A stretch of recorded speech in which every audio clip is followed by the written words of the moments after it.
Allô tout le monde, j'espère que vous allez bien. Aujourd'hui, je vais démystifier avec vous certains mythes qui circulent sur les médias sociaux, surtout à propos de la nutrition, le système immunitaire et le COVID-19. Parce que sûrement que vous avez vu sur le web, mais particulièrement sur les médias sociaux, il y a énormément de désinformation ces temps-ci. Et moi, mon rôle en tant que nutritionniste diététiste, en fait, c'est de vous aider justement à démystifier ces mythes-là parce que malheureusement, il y en a plein qui, justement, ont l'air vraiment vrais. Puis beaucoup se posent la question, beaucoup me partagent aussi ces mythes-là et voudraient savoir qu'est-ce qu'il y en est. Et faut pas rire non plus des gens nécessairement qui partagent ou qui croient en ces mythes-là, parce qu'il faut pas oublier qu'on est dans une période qui est particulièrement difficile, qui est incertaine, puis on est plus vulnérable à croire à ces fausses informations-là. Donc, restez avec moi, je vais démystifier avec vous plusieurs mythes qui circulent sur le web. Donc, premier mythe, en fait, c'est qu'on peut renforcer son système immunitaire avec certains aliments ou certains suppléments ou avec l'alimentation. Malheureusement, comme j'ai dit, c'est un mythe. Il n'y a aucun aliment, aucun groupe d'aliments, aucune vitamine en particulier qui nous permet de renforcer notre système immunitaire. Je sais, ça paraît plate à première vue, mais c'est vraiment plus un contexte d'hygiène de vie qui fait que notre système immunitaire peut fonctionner à plein régime. Donc, en fait, c'est sûr que si on a une alimentation qui est de qualité, donc qui est équilibrée et que on fait pas exprès pour déséquilibrer nos apports en vitamines, minéraux, c'est sûr qu'on optimise davantage notre système immunitaire. Combler nos apports en protéines, ne pas non plus être en déficit calorique inutilement, ça c'est quand même important. Donc si on essaie de faire une diète extrêmement stricte en période justement de confinement pour éviter de prendre du poids, c'est peut-être pas non plus une bonne idée. Ensuite, c'est sûr que le fait de bien dormir, ça aussi, ça peut vraiment aider à renforcer le système immunitaire, à plutôt l'optimiser, excusez-moi, mais comme vous voyez, c'est plus un contexte d'hygiène de vie et non pas de nutriments ou d'aliments en particulier. Mythe numéro 2, les diètes detox pourraient-elles nous aider à combattre le coronavirus?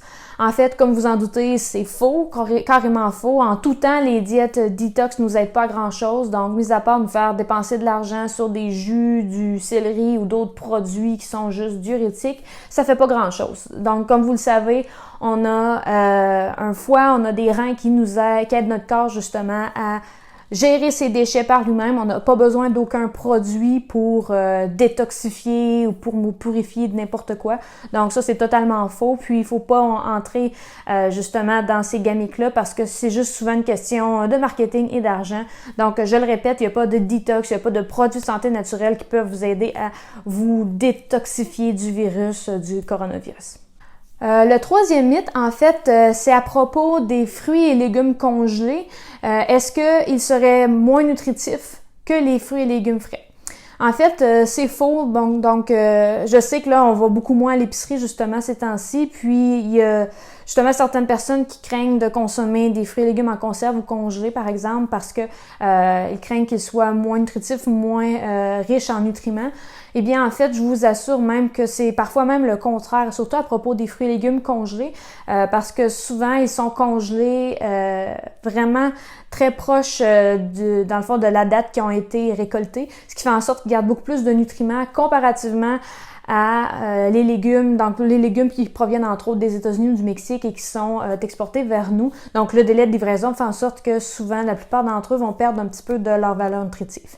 Donc c'est sûr que par rapport au côté goût, par rapport au côté texture, il faut souvent les apprêter autrement, mais sachez qu'ils sont autant nutritifs et même parfois plus dans certains cas. Quatrième mythe maintenant, donc, est-ce que l'ingestion de fortes doses de vitamine C, surtout en supplément, pourrait nous aider à combattre le COVID-19? Donc, ma réponse est simple, c'est faux. Donc, ce mythe-là provient justement de la relation avec la grippe et la vitamine C. Donc, c'est une relation qui est souvent faite à chaque hiver.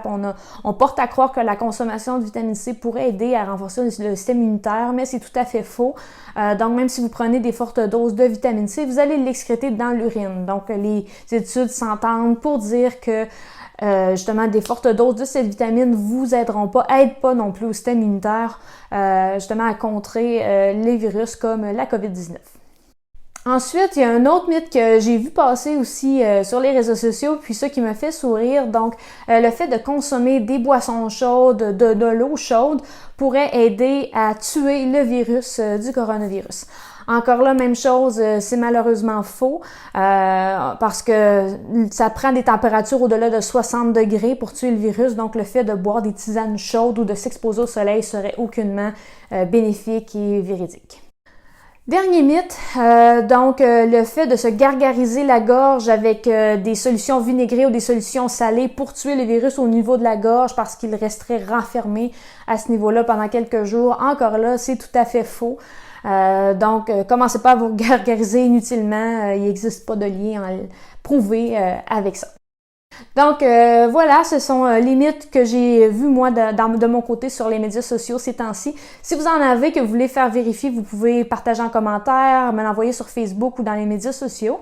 Et sur ce, je vous souhaite une belle semaine et je vous dis à la semaine prochaine. Bye bye!